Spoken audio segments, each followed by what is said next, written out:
En général, donc, si je vous entends bien, les familles qui arrivaient à Bias arrivaient plutôt là par obligation que par elles-mêmes. Absolument, absolument. Oui. Alors, on va revenir un petit peu à l'organisation du camp, savoir comment c'était fait un petit peu les bâtiments, nous donner une idée. Alors, attendez, là je vais...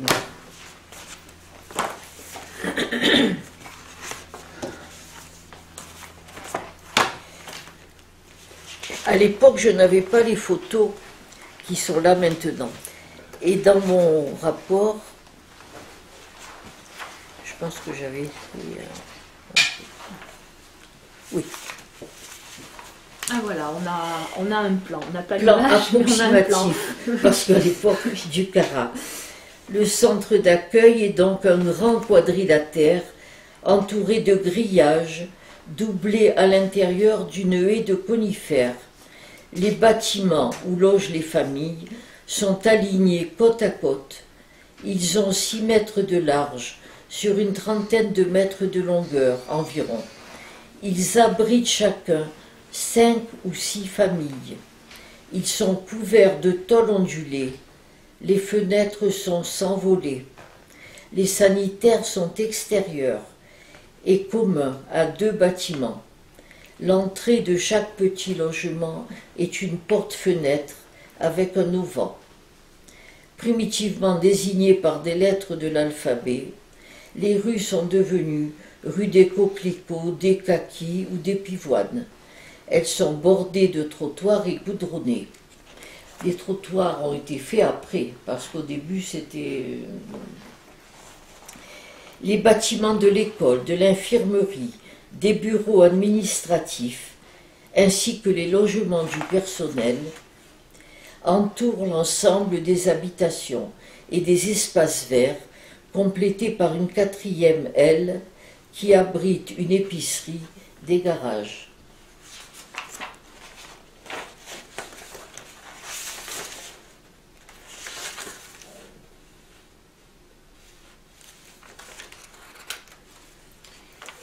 Alors, est-ce qu'on peut, puisqu'on on a vu un petit peu comment c'était organisé, est-ce qu'on peut parler des conditions de vie?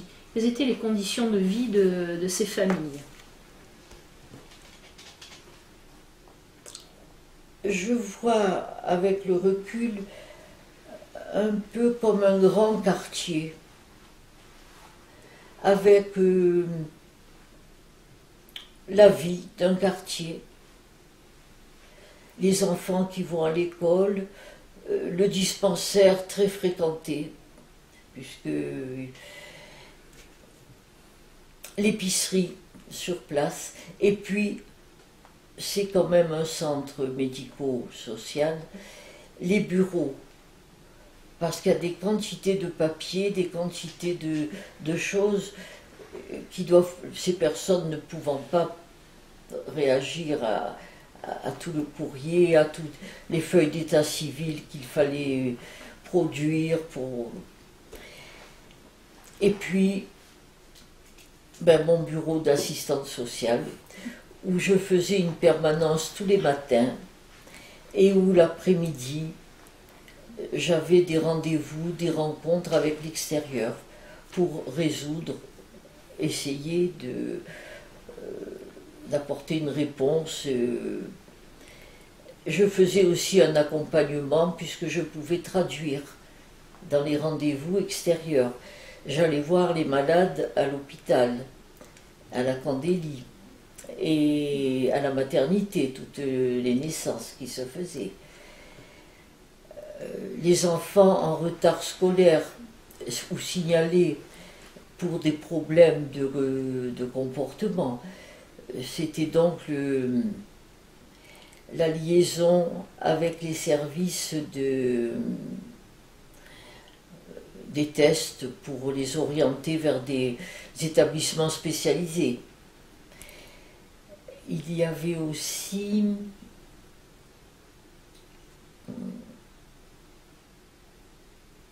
il me semble une autre activité qui me... Pardon.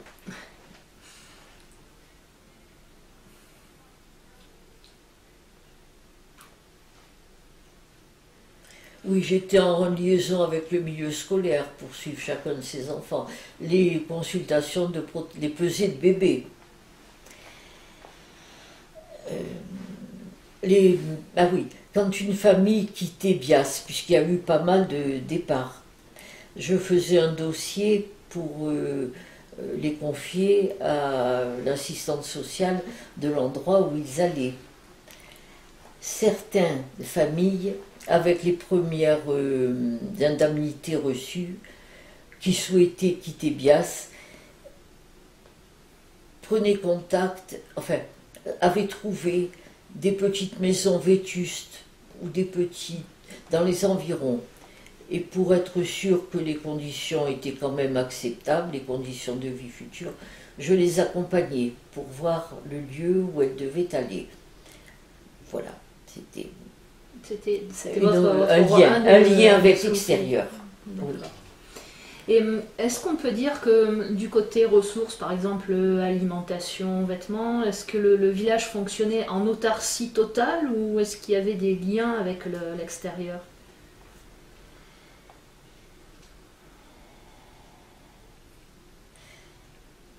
Alors il y avait cette petite épicerie à l'intérieur de Bias, un boulanger qui passait, une des personnes de Bias.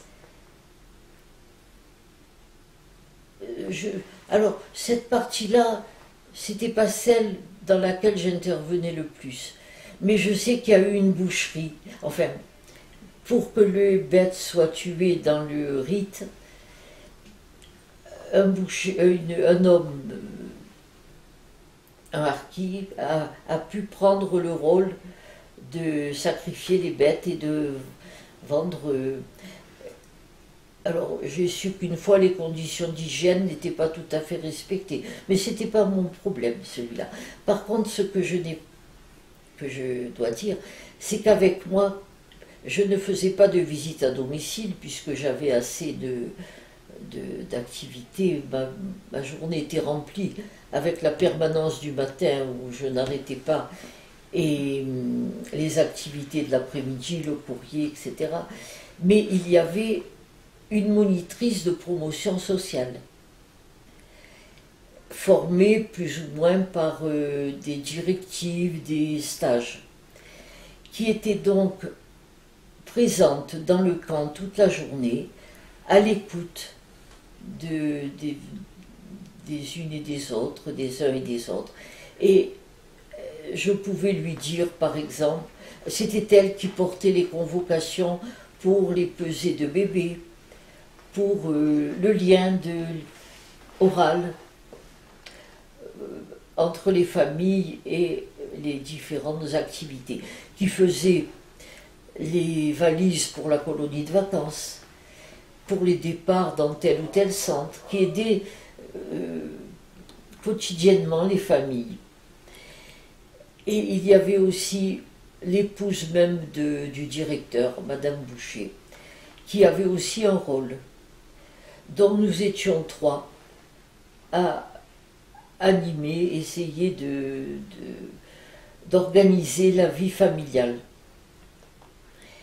Alors, dans le rôle de Madame Boucher, il y avait, dans les photos que vous avez peut-être vues, le Noël, l'arbre de Noël, les jouets, les départs en colonie de vacances, elle s'en occupait aussi. Et aussi pendant l'été, l'animation des jeunes, un atelier de couture pour les jeunes, une organisation de scénettes, voilà. Est-ce que les familles avaient des contacts avec l'extérieur? Est-ce qu'ils sortaient du camp, par exemple pour aller faire des courses ou oui. autre raison? Les sorties du camp, en été, pour les femmes et les jeunes filles, oui. Les agriculteurs des environs qui avaient des cueillettes de haricots venaient à la porte du camp et tous les ans, les voitures partaient avec 2 ou 3 femmes pour la cueillette, pour le ramassage des haricots. Les usines envoyaient des camions des véhicules pour emmener celles qui s'inscrivaient. Et cette activité était très appréciée. J'ai une petite anecdote là, on peut raconter. Alors c'est une voisine, puisque nous avions nous aussi une exploitation agricole. Notre plus proche voisine avait un champ de haricots verts et de petits pois, et elle venait régulièrement chercher une petite équipe de 3 femmes, toujours les mêmes, qui venaient chez elle. Elle l'appelait par le prénom, elles étaient chez Marie-Louise, bon. Elles portaient leur repas, elles avaient le café, et elles revenaient avec des légumes et puis le travail qu'elles avaient fait. Et un jour, leur patronne leur dit « Les petits pois se vendent très mal, demain je ne viendrai pas vous chercher ». Et l'équipe a dit « Mais oui, venez quand même, sans nous payer, ça nous fait sortir du camp ». Et elles avaient des œufs, enfin, elles tenaient quand même. Alors, Marie-Louise m'a dit qu'elle avait été les chercher, elle avait donné un peu moins, enfin, elle s'était arrangée. Mais il y avait, bon, donc ce lien possible. Par la suite, mes voisins là, de l'époque ont loué une de leurs maisons à un harki de Bias, une maison de Villeneuve. Vous me disiez les... Ah oui, les visites. Il y a eu en France bien d'autres familles installées. Et les visites, bien sûr, il y a eu des visites de l'extérieur. Pour ceux qui pouvaient se déplacer, qui étaient en mesure de venir. Là, je dois même dire que j'ai eu la plus grande injure que j'ai pu recevoir à Bias par une de ces personnes de l'extérieur. Elle vient à ma permanence, elle se présente, elle est donc de l'extérieur, elle rend visite à telle famille, nous parlons de son trajet, et puis elle me dit pourquoi la famille qu'elle visite n'a pas tel avantage, comme d'autres l'ont. Bon, en moi-même, je savais que si les droits avaient été ouverts, la famille les aurait perçus. Je prends le dossier de la famille, je prends les conditions d'attribution de l'aide en question et je lui montre que la famille n'est pas dans les conditions pour avoir ce droit. Cette dame d'un air froid sort un billet de sa poche et me le met sur le bureau. J'ai pris le billet, je l'ai jeté dehors aux pieds des personnes qui attendaient dans leur tour et je l'ai mise dehors. Jamais personne d'autre ne m'a fait une telle injure à Bias. Par contre, et c'est pour ça que j'ai sorti, mes enfants ont eu le plaisir de goûter les sponges, les couscous, les macroutes, quand il y avait une fête ou une naissance, l'une ou l'autre des personnes, des mamans, me portaient quelques gâteaux. Et une fois, alors c'est celui, je voudrais vous le montrer, ce pot. Cette poterie kabyle, c'est je ne voulais pas une poterie en terre. Oui. Cette poterie kabyle, c'est un jour une maman, tout au début, qui me dit, au moment de l'exode, quand on a dû monter dans ces camions bâchés pour partir, un de mes fils était chez son grand-père et je n'ai pas pu l'amener. Alors, j'ai pris contact qu'il fallait avec la Croix-Rouge, qui, avec le Croissant Rouge d'Algérie, a réussi à contacter la famille et cet enfant est revenu auprès de sa mère. Et dans ce que sa famille lui avait remis, il y avait cette poterie que la maman tenait à me donner. Je refusais, il n'a pas rapporté grand-chose, mais elle voulait absolument, voilà, me la laisser. Alors, si vous le permettez, cette anecdote m'amène à vous poser la question. Justement, quels étaient vos rapports avec ces familles? Alors, à ma permanence, j'avais surtout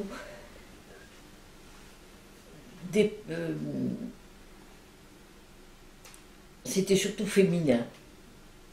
C'était une relation des mamans pour élever leurs enfants, avec tous les problèmes que pouvaient, pas problèmes, toute la vie, au jour le jour,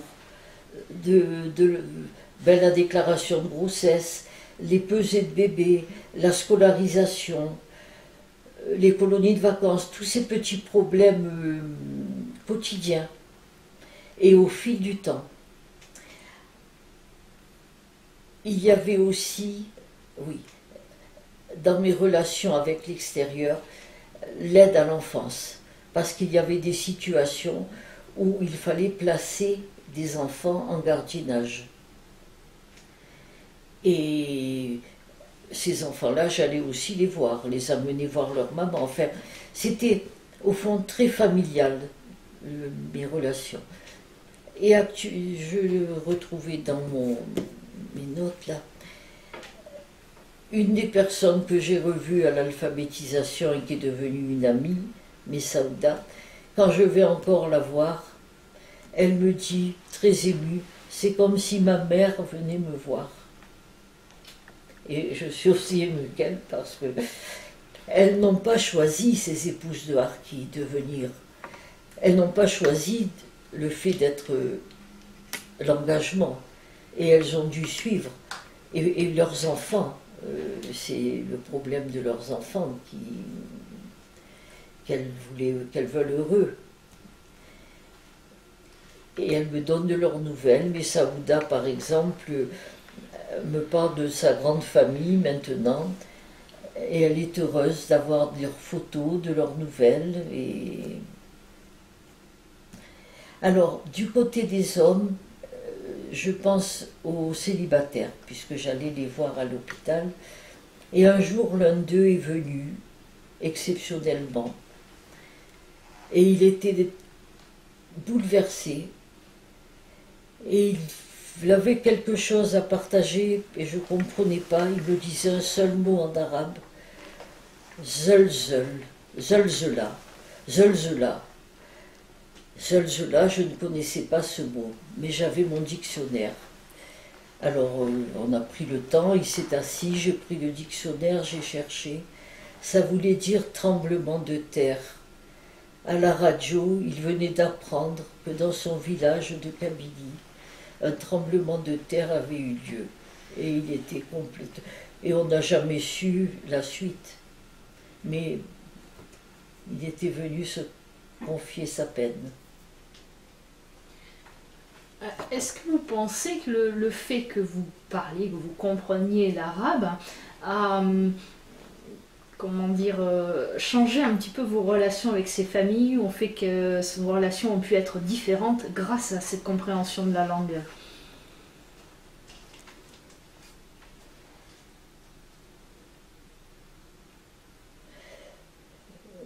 Je ne saurais pas vous dire.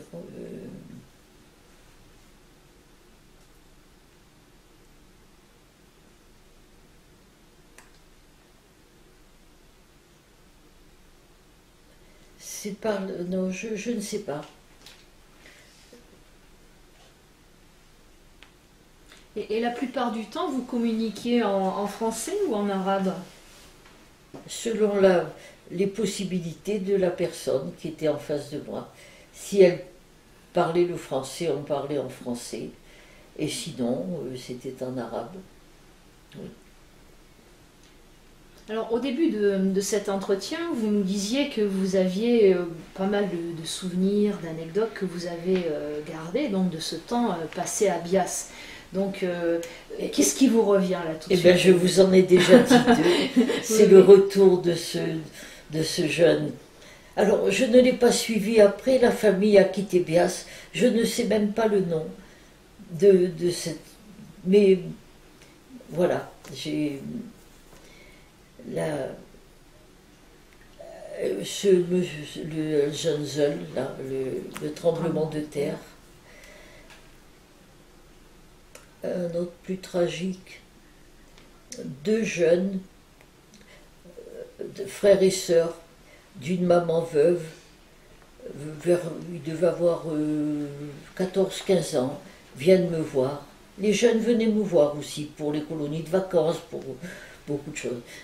Ces jeunes viennent et me disent, notre maman, notre père était harki, il a été tué en Algérie au combat, et pourtant notre maman n'a pas la pension de veuve de guerre et nous ne sommes pas pupilles de la nation.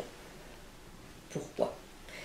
Alors je leur ai dit que votre maman m'apporte le plus d'éléments possible pour situer les lieux, les dates, etc. Et je vais m'informer. Je cherche bien sûr l'adresse de l'endroit où se trouvaient les archives, enfin de ces... Et je reçois une réponse. La nuit où il a été tué, cette personne quittait le casernement où il était en emportant des armes pour rejoindre les rebelles. Et il a été abattu par ses frères qu'il trahissait. Donc, pas question de... Alors j'ai revu la dame. Alors là, c'est la monitrice de promotion sociale qui lui a dit, Madame Bourgois a une réponse, bon, elle est venue me voir. C'était dans mon bureau que les choses, je n'allais pas à domicile. Et je lui ai dit le plus tristement, et elle n'a pas eu de réaction. Je ne sais pas ce qu'elle savait, ce qu'elle avait compris.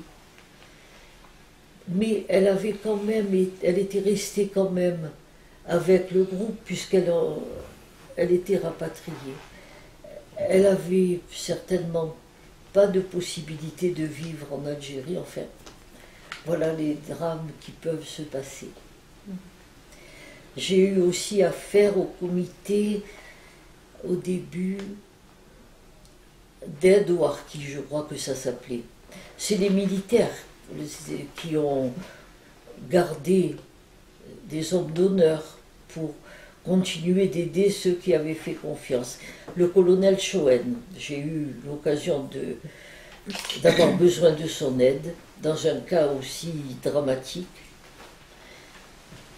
Là, c'était pas un harki, c'était un engagé militaire, caporal dans l'armée française. Donc, pas rapatrié, qui a suivi son armée à Angers avec sa famille. Et puis, son épouse l'a trompé avec un rebelle, avec un Fellaga. Il était dans son honneur d'époux et de Français. Il ne l'a pas supporté et il est allé en prison. Mon Dieu.